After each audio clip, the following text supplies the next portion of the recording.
Je vous salue tous dans le précieux nom de notre Seigneur Jésus-Christ.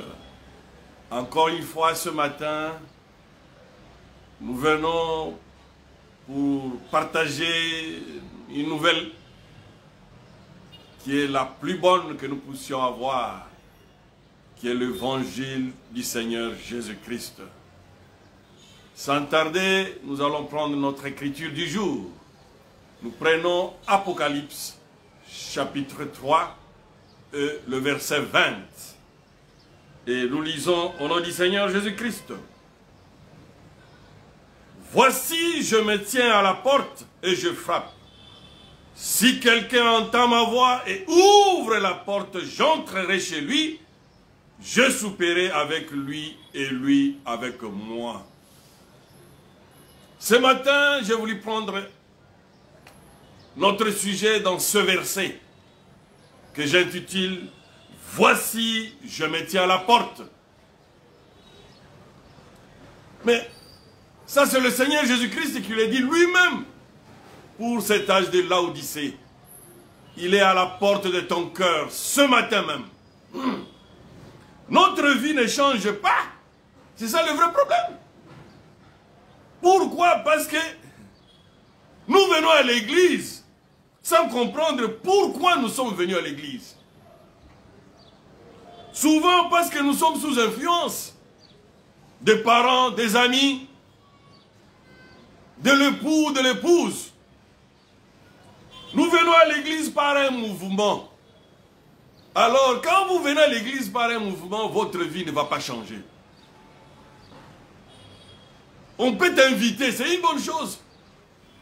Mais le problème qui est là, tu dois aussi ouvrir la porte de ton cœur pour que Jésus-Christ puisse te transformer. La personne qui t'a invité, peut-être elle est déjà chrétienne. Lui a déjà donné sa vie à Christ. Mais toi, quand on t'a invité, mais ne te limite pas seulement à faire la communion avec l'église. Oh, tout le monde s'aime, tout le monde a une bonne relation. Oh, mon frère, ma soeur, nous venons à l'église souvent par mouvement. Et la vie des gens ne change pas. Aussi, d'autres viennent par comme morale. L'église, ce n'est pas une morale. Oh, voilà, c'est la meilleure chose à faire. Non, ça, ce n'est pas l'église du Dieu vivant. L'église du Dieu vivant, nous devons venir par révélation.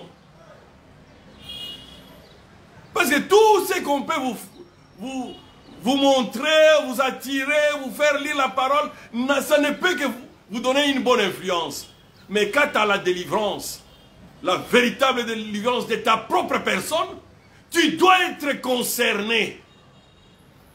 C'est pour cela que la parole de Dieu nous dit, quand nous prêchons la parole aux gens, il faut les amener à être convaincus de la parole de Dieu. Que la parole est vraie, elle est juste. Alors ils peuvent maintenant devenir concernés. Mais la personne n'est pas encore convaincue, mais comment elle sera concernée? Ça sera difficile. Plusieurs fois nous voyons nos parents, nos amis, nos bien-aimés amener leurs membres de famille à l'église. Oh, parce que mon pasteur est puissant, il va prier pour lui et Dieu va les délivrer. Ah, mon frère, ça ne se fait pas comme ça. Quelle que soit la puissance de ton pasteur, je te dis aujourd'hui, il faut amener d'abord ton frère, ta soeur à être d'abord convaincue de la parole de Dieu, à donner sa vie à Christ. Le pasteur va souffrir pour rien. Il faut que la personne puisse comprendre pourquoi tu l'as amené à l'église. C'est toi qui dois bien lui parler. Si tu ne connais pas, amène-le chez un serviteur de Dieu qui peut l'amener à donner sa vie à Christ, à l'aider à ouvrir la porte de son cœur. Aucun homme sur cette terre, puissant qu'il soit, serviteur de Dieu qu'il soit, n'a le pouvoir de transformer un autre. La puissance de transformation est dans l'homme. C'est l'homme qui doit prendre la décision, qui doit choisir qu'il veut devenir chrétien. Toi, tu veux imposer à tout le monde de devenir chrétien, mais ça sera difficile. Il faut, toi, tu dois les amener à croire comme toi. Ah, voilà maintenant ce qui va transformer la personne que tu vas amener à Christ. Mon frère, ma soeur, la prière de délivrance commence par la personne elle-même. Oui, c'est la personne qui doit ouvrir la porte de son cœur. Le problème est que nous les amenons seulement comme ça. Venez, le pasteur va prier pour toi. Le pasteur va prier. Il ne comprend même pas pourquoi tu l'amènes à l'église. C'est pour cela que nous fabriquons beaucoup d'hypocrites. Il veut te plaire. Hein, comme s'il a accepté Christ. Quand on va faire l'appel à l'autel, passe aussi devant. Non, ce n'est pas ça. Il faut laisser que la personne puisse d'abord être convaincue de la parole. Pour qu'il puisse maintenant être concerné. Oui, quelqu'un qui est concerné fait partir maintenant de la situation. Nous savons que Dieu a la liberté de sauver qui veut. Mais il le fait seulement d'amener tes enfants, d'amener tes membres de famille. Oh, je vais les amener, on va les délivrer. Ce n'est pas un serviteur de Dieu qui va délivrer qui que ce soit. Il faut les amener à croire comme toi d'abord. Accepter le Seigneur Jésus-Christ comme leur Seigneur et Sauveur. Comme Apocalypse 3 dit, voici je me tiens à la porte de ton cœur et je frappe. C'est toi qui dois ouvrir et lui va faire le travail. Mais il y a des choses que Dieu fait dans sa propre liberté. Il n'a même pas besoin de la foi de quelqu'un. Oui, ça ce sont des cas rares qui confirment l'exception. Oui, je peux donner des exemples bibliques. La résurrection du fils de la veuve de Naïm. Jésus n'avait pas besoin de la foi de qui que ce soit. Là, c'est la liberté de Dieu lui-même. Et il fait quand il le veut. La résurrection de Lazare. Il a sollicité la foi de qui que ce soit. Ça, ce sont des cas particuliers. Alors, c'est ce que Dieu fait. Mais ce n'est pas fait pour tout le monde. Tout le monde, plusieurs miracles qui se sont faits même avec le Seigneur Jésus-Christ. Il disait que ta foi t'a sauvé. Ta foi t'a guéri. Oui, c'est l'homme qui doit ouvrir la porte de son cœur. Dieu n'est pas un dictateur. Il veut que toi-même, tu puisses être convaincu puis concerné. Deuxième guérison, sans solliciter la foi de quelqu'un, c'est la piscine de Bethesda. Il a trouvé ce monsieur-là, 38 ans en train de souffrir. Jésus ne lui a pas demandé s'il croyait, non. Il a dit seulement, lève-toi, prends ton lit et marche. Mais plusieurs fois, il fallait que les gens, eux-mêmes, puissent actionner leur foi. Même la femme à la perte de sang, c'est elle-même qui a actionné la foi, qui a touché par la foi la robe de Jésus. Et elle a reçu son miracle. Quel exemple encore, dont Dieu ne sollicite pas la foi de quelqu'un. Le paralytique devant la porte la belle. Oui, ce monsieur n'avait pas la foi pour marcher. Sa foi, c'était demander l'argent à tous ceux qui entraient dans les temples. Mais quand Pierre et Jean l'ont regardé, ils ont dit, je n'ai ni or ni argent, mais ce que Jésus-Christ en moi, je te le donne. Au nom de Jésus, lève-toi et marche. Ça, ce sont des exceptions. Dieu est libre de faire quand il le fait. Mais plusieurs fois, Dieu a besoin que toi-même tu ouvres la porte de ton cœur. Mon frère, ma soeur, c'est ce que nous voyons dans Actes 16, 31. Paul et Silas, ils ont dit, crois au Seigneur Jésus-Christ. Et tu seras sauvé, toi et ta famille. Oui, le prophète Branham m'a donné la vraie explication ici. C'est-à-dire ceci. Quand tu amènes toute ta famille à croire comme toi, alors seulement qu'ils seront sauvés comme toi.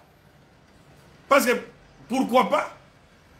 Si cette écriture, le fait qu'une personne croie que toute sa famille est sauvée, était valable, la parole de Dieu ne dirait pas aussi, de deux personnes dans un lit, une sera prise, une sera laissée.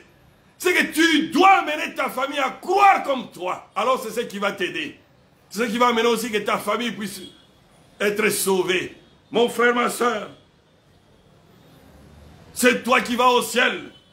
Beaucoup de gens amènent même les enfants à gêner. Oh, que Dieu ait pitié.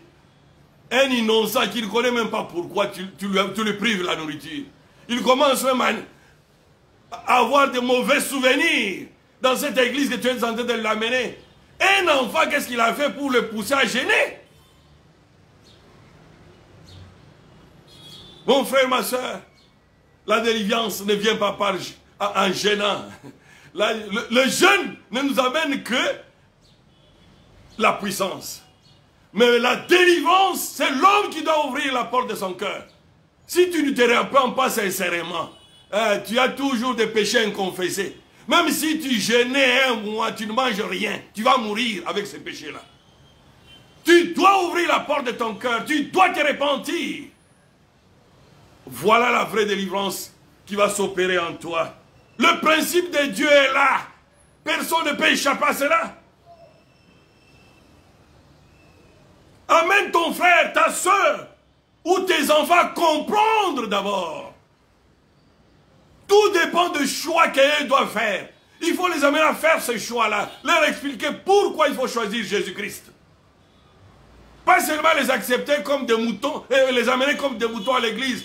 Venez aujourd'hui, c'est la séance de délivrance, on va prier pour vous. Ils ne comprennent même pas pourquoi tu les amènes à l'église. Et après, tu les as privés de la nourriture 2 ou 3 jours. Ils ne comprennent pas. Vous allez fabriquer des hypocrites qui vont faire semblant à ta présence comme ils sont déjà des chrétiens. Oh, ils n'ont jamais compris pourquoi tu les as amenés à l'église. Tu dois les amener d'abord à être convaincus de la parole de Dieu afin qu'ils puissent être concernés. C'est ce que la parole de Dieu nous dit. Sinon, vous allez continuer à fabriquer comme dans toutes les églises aujourd'hui. C'est plein des hypocrites. Où les gens sont seulement chrétiens à l'église. Au travail, plus qu'un païen. À la maison, n'en parlons pas. Ils ne s'entendent pas. Il faut voir comment ils dansent à l'église. Comment ils sont sous l'onction à l'église. Ça, c'est quelle onction? Ça, c'est seulement des émotions. Ce n'est pas la véritable onction. C'est lui qui a la véritable onction. Oh, vit la parole chaque jour. Il est chrétien à la maison. Il est chrétien à l'église. Il est chrétien au travail. Il est chrétien sur la route. Il est chrétien seul à minuit. La nuit partout où il se trouve. Mais aujourd'hui, on a plus de chrétiens de l'église qui soignent leur image à l'extérieur, mais qui ne vivent pas la parole de Dieu. Mais tu n'iras pas au ciel parce que tu es chrétien hypocrite. Seul le vrai chrétien vont aller au ciel, mon frère. C'est pour cela que nous devons amener les gens à ouvrir la porte de leur cœur.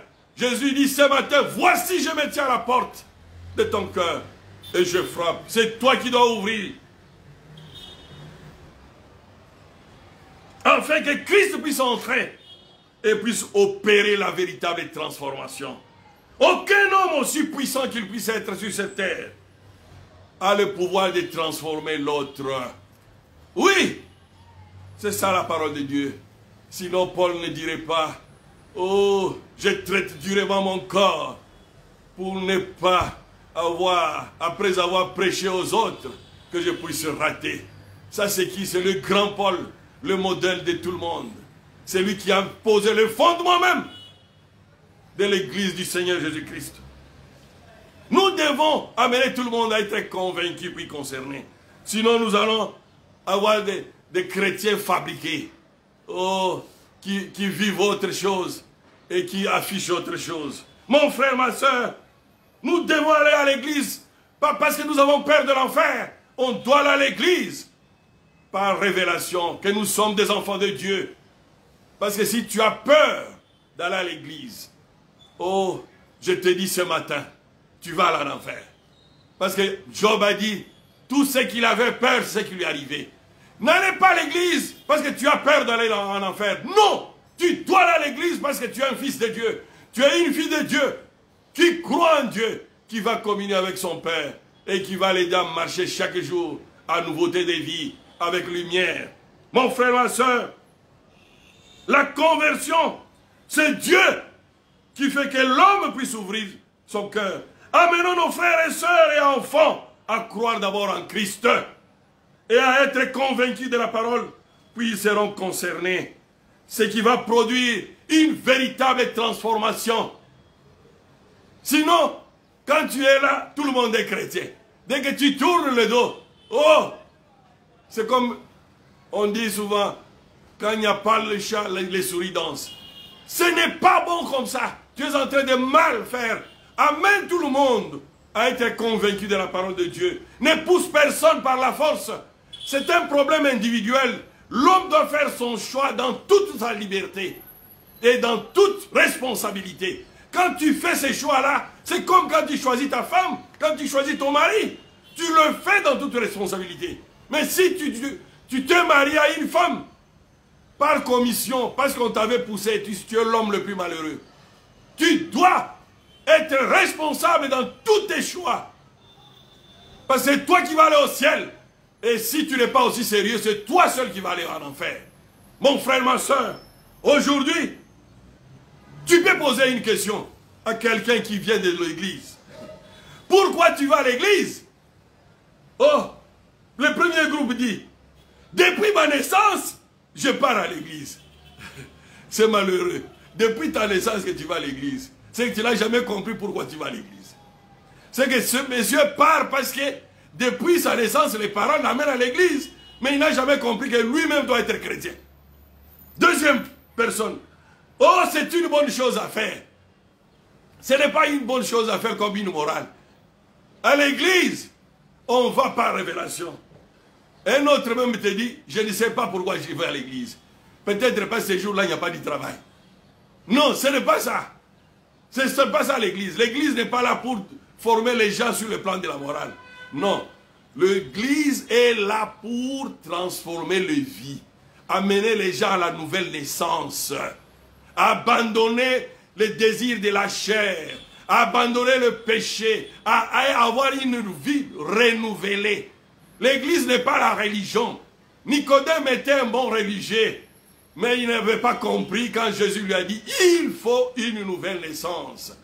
Tu peux avoir retenu toute la Bible, toutes les citations du prophète Branham. Mais si tu ne donnes pas ton cœur à Christ, pour que lui puisse te transformer, mon frère, ma soeur, tu seras surpris le dernier jour.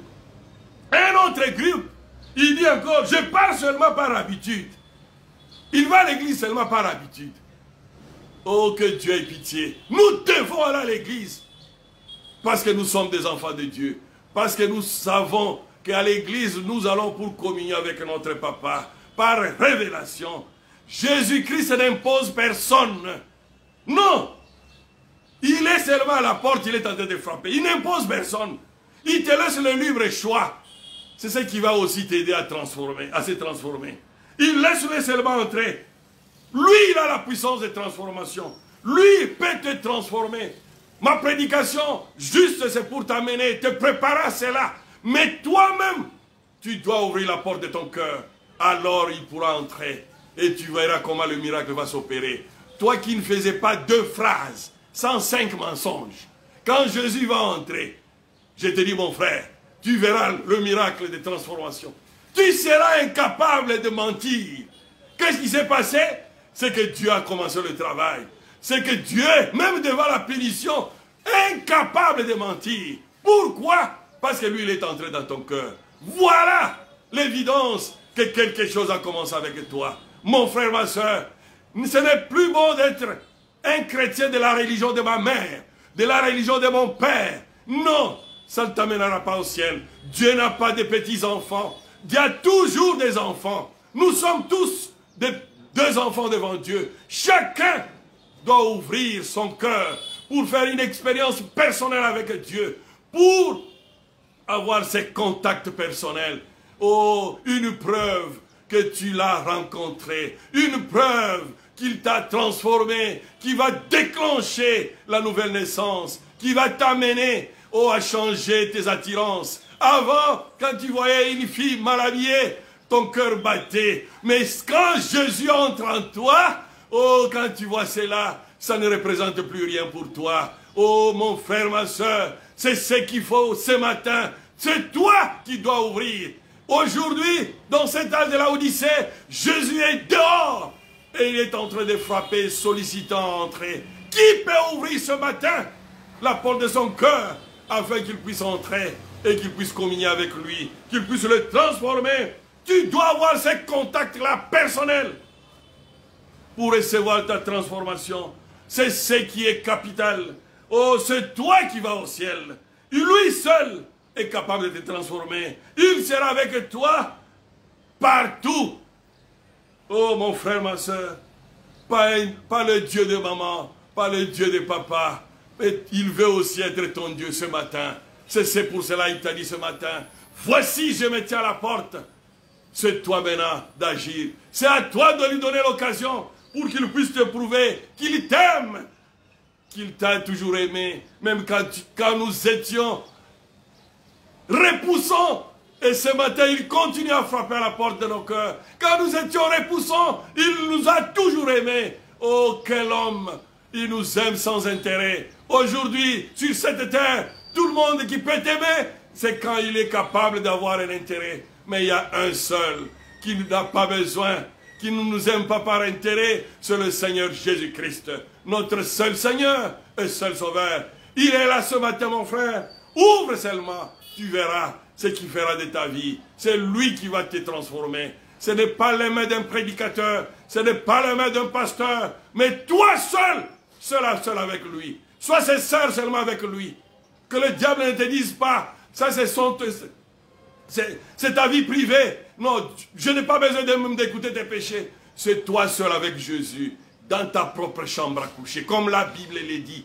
Tu entres, tu fermes, tu t'agenouilles, tu demandes pardon à Dieu.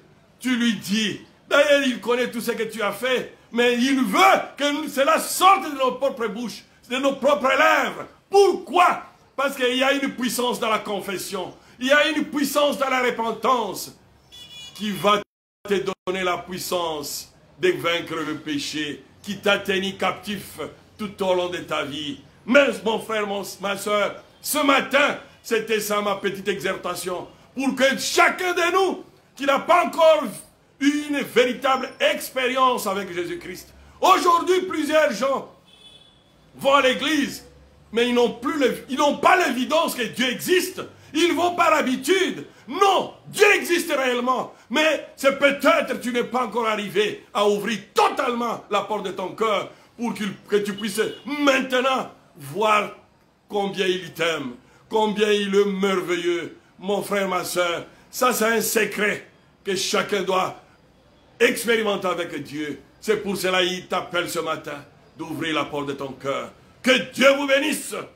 Il est ce matin devant la porte de ton cœur, en train de frapper. C'est pour cela que je prie le sujet. Voici, je me tiens à la porte de ton cœur. C'est toi qui dois ouvrir. Et lui va entrer. Et tu verras le changement. Ce n'est pas l'église de papa qui va t'amener au ciel. Ce n'est pas l'église de maman. Il faut qu'il devienne maintenant ton Dieu aussi. Et tu entres dans le secret avec lui. Lui, il a la capacité de te transformer. Il ne faut pas dire quand je vais changer, je vais aller à l'église. Tu ne sauras pas. Tu es incapable. Parce que l'homme est toujours charnel. Il est lié à la chair. Mais il y a une puissance. Laisse-le seulement entrer ce matin. Il est là ce matin. Il est en train de frapper. Pourquoi tu m'écoutes? C'est parce que Dieu a voulu que tu écoutes cela. Ouvre seulement la porte de ton cœur. Tu verras. Lui va te transformer. Que Dieu vous bénisse.